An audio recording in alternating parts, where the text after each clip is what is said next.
press photographers were barred from the press gallery on day 17 of the Diddy trial, and reporters had to rely on their words rather than their cameras to record every moment. A sealed white envelope was what Paris Jackson was carrying, and not even the most experienced court reporter was ready for it. As she stood up from the second row, she felt the thick, worn paper quivering between her fingers. Rather than a logo or label, something was whispered to the judge by the court clerk, then came a short nod as Paris advanced toward the front. Silence descended upon the room. Her countenance exuded a serene, otherworldly quality. She moved as if she were burdened, not as someone trying to attract attention. No one in the room missed a word she said on her way to the witness stand, even though her voice was barely audible. Her father had sent it, she said as she extended the package, and it revolved around him. Even the judge appeared uneasy as he stopped. This was unlike any other trial which had previously witnessed dramatic breakdowns, hidden audio snippets, and admissions from famous people. History, not testimony, was being made here. The judge received the envelope as evidence, cautiously opened it, and discovered a single sheet inside, a handwritten note signed Michael Jackson.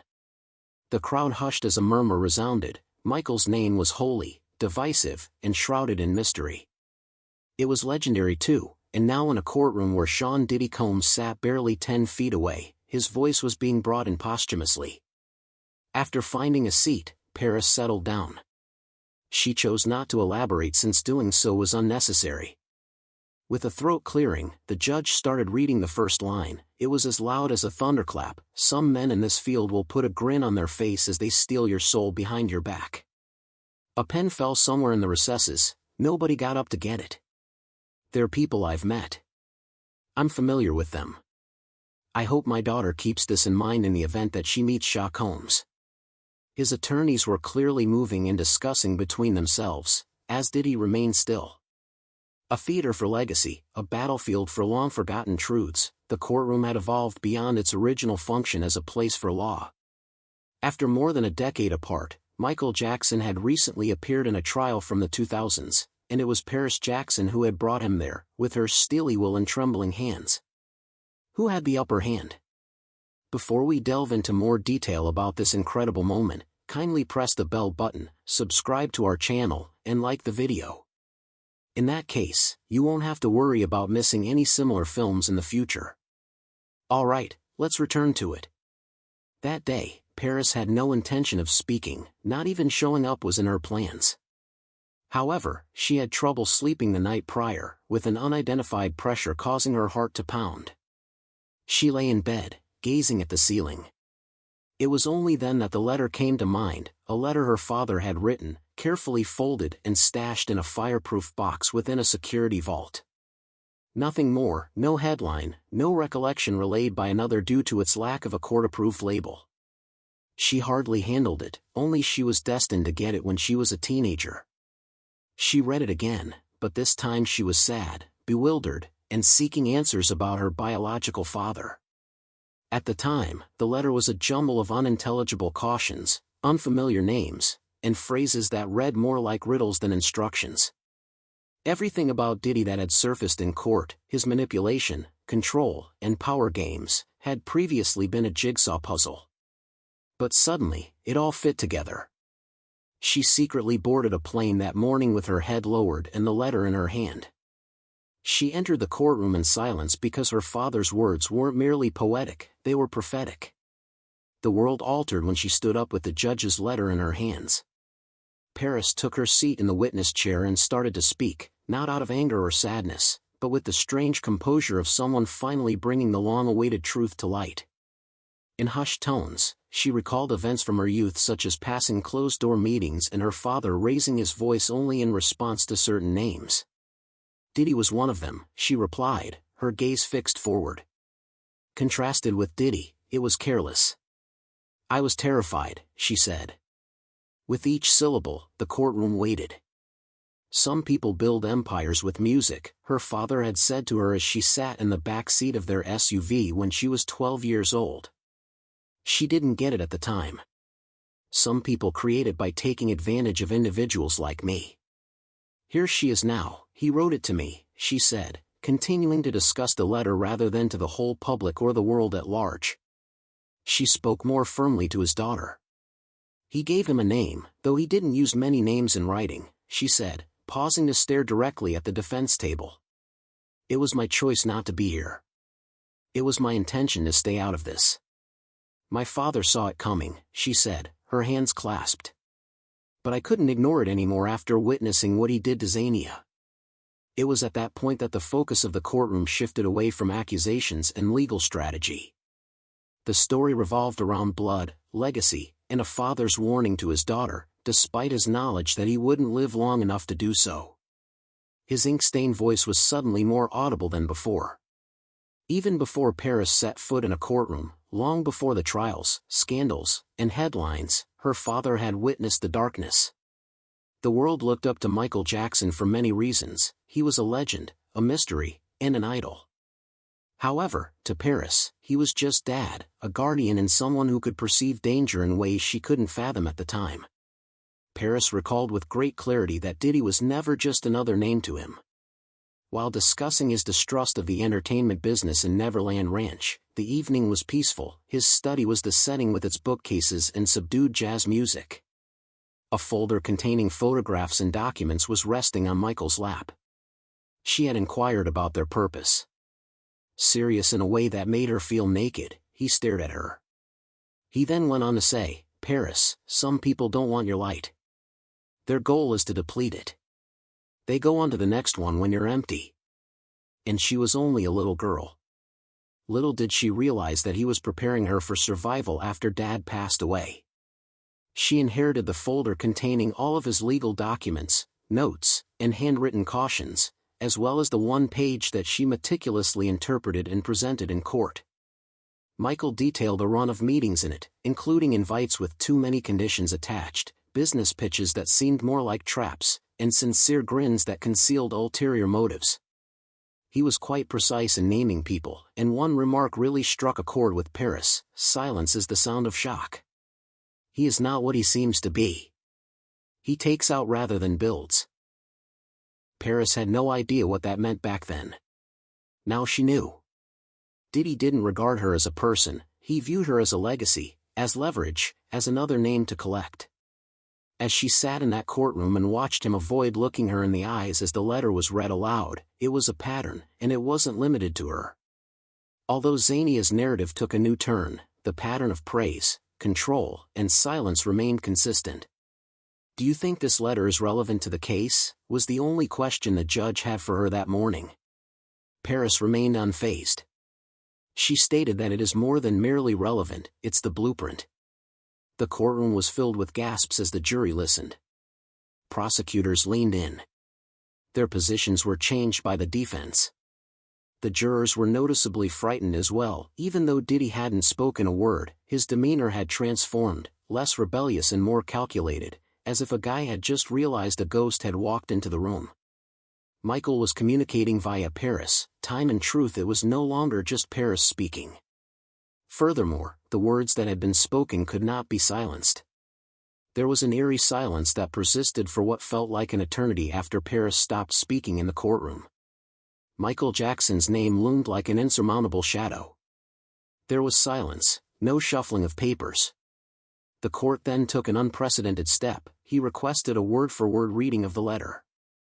As she stepped up, the courtroom clerk delicately unfolded the worn paper. His voice finally emerged, calm and unflappable. The words, however, were powerful enough to ring out on their own. My darling daughter, the environment around you will shape you into someone you're not when you're a kid. They will profess their adoration for your brightness, but they will also try to monetize it. Watch out for those who claim to be talented once you start to shine too brightly. Some people think they can harness your talent. With her ear to the ground, Paris listened intently. On the outside, some guys seem to be successful, yet on the inside, they lack anything. They include Sherlock Holmes. From what I've seen, he clips people's wings by lifting them and then he vanishes as soon as they land. Nothing is moving.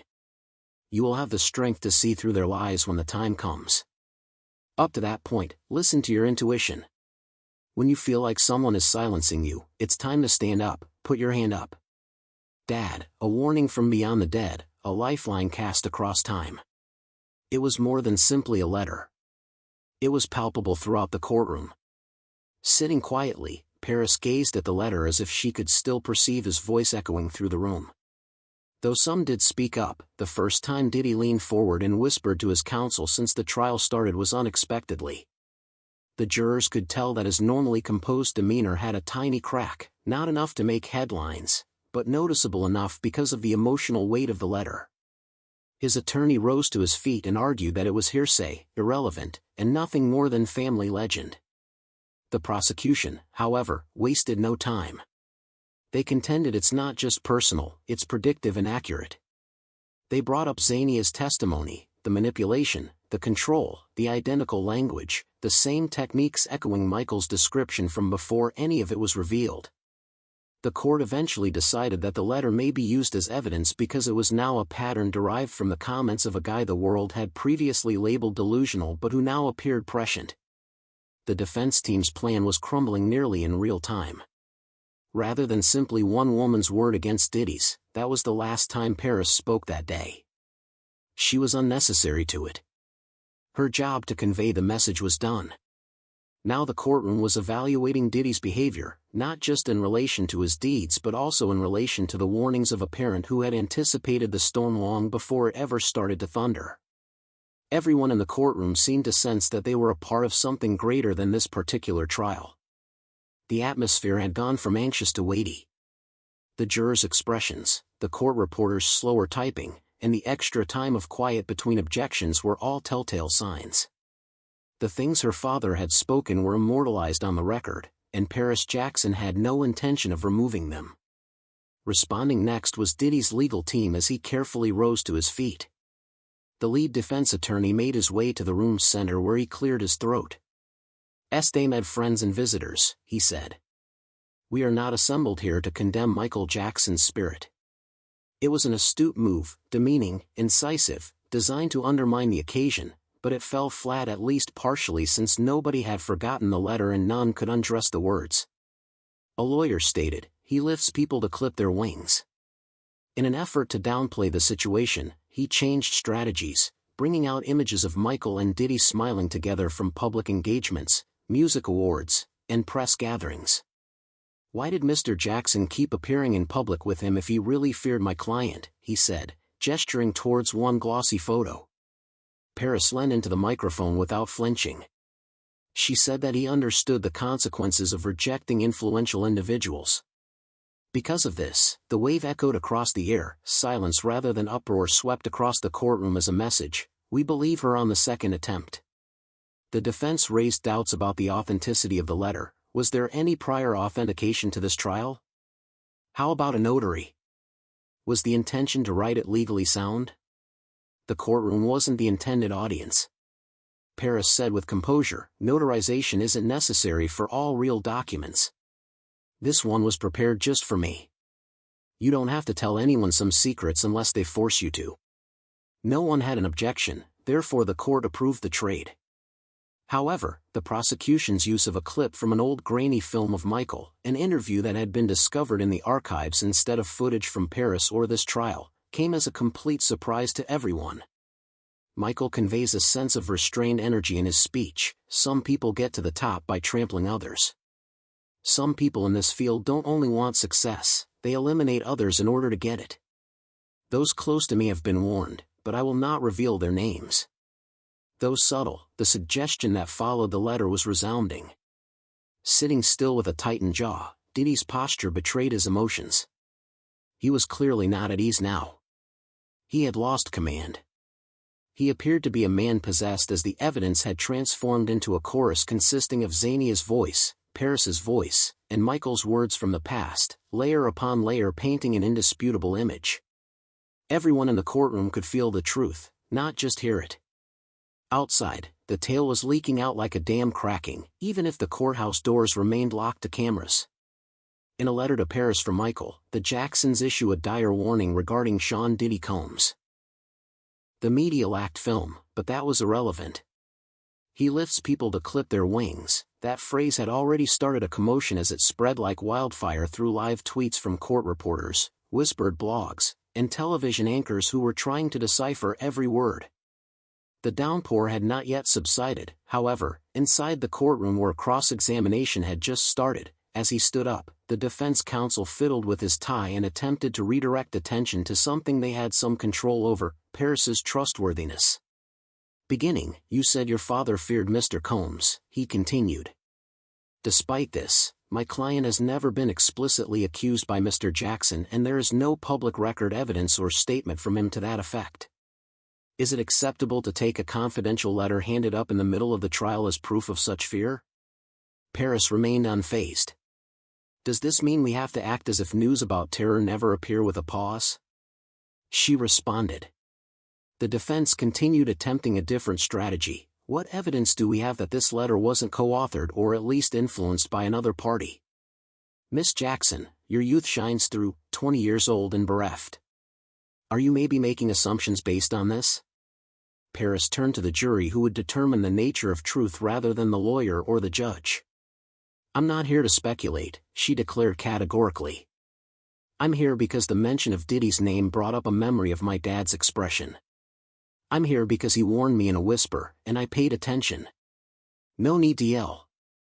However, the defense was far from over. Unexpectedly, they retrieved a photo from a long-ago award show featuring Paris and Diddy gesturing. "She's beaming. He doesn't seem to be upset.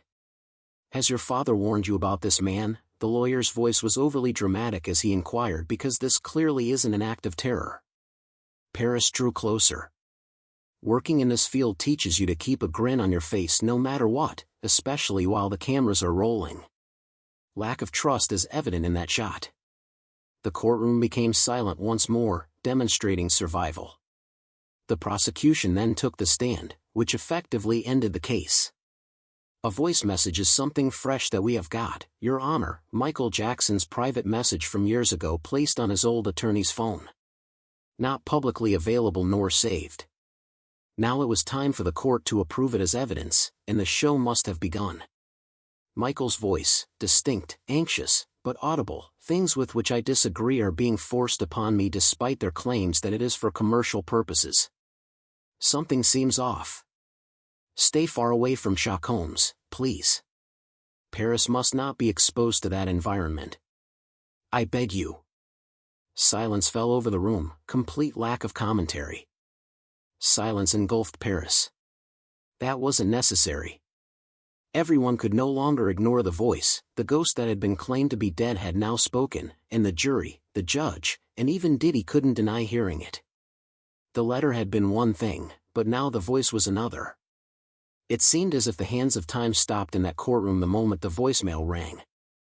The final truth resounded through those four walls like Michael Jackson's voice, weak, weary, and undeniably genuine, not accusing but warning, and for some reason, that amplified its impact even further.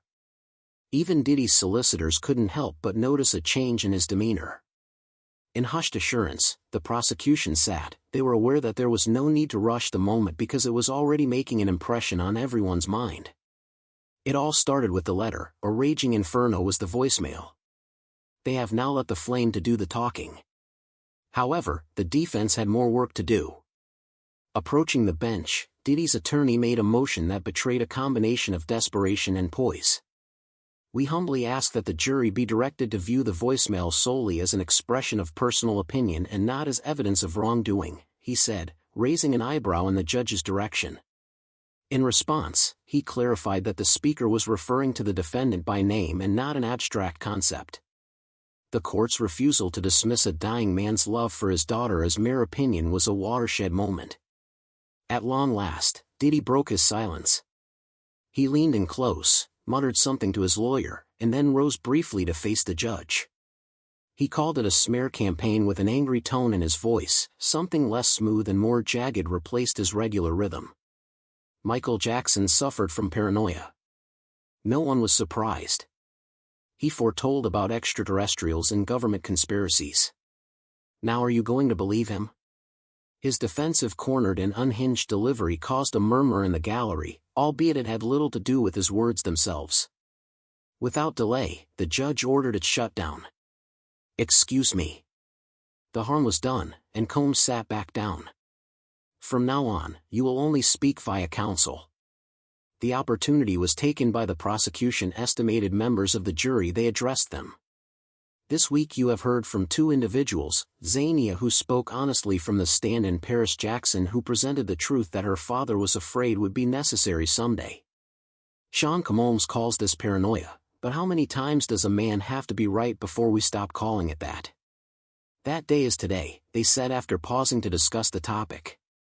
There was dead stillness among the jury members, and at that very second, the case's weight changed, not due to some dramatic eruption or fresh piece of spectacular evidence, but because the past had finally caught up with the present. With her hands securely gripped in her lap, Paris remained still after that. She remained silent, which conveyed more than any words she could have chosen to say. Without ever hearing her father say it out loud, she had safeguarded herself and his reputation just as he had requested. And now everyone could hear him. Now the courtroom was evaluating more than just a man, it was evaluating a whole heritage. The whole crew was aware of it. Nobody had departed the premises by the time the court session ended that night. With their heads bowed and faces unclear, the jurors made their way out of the room in utter quiet.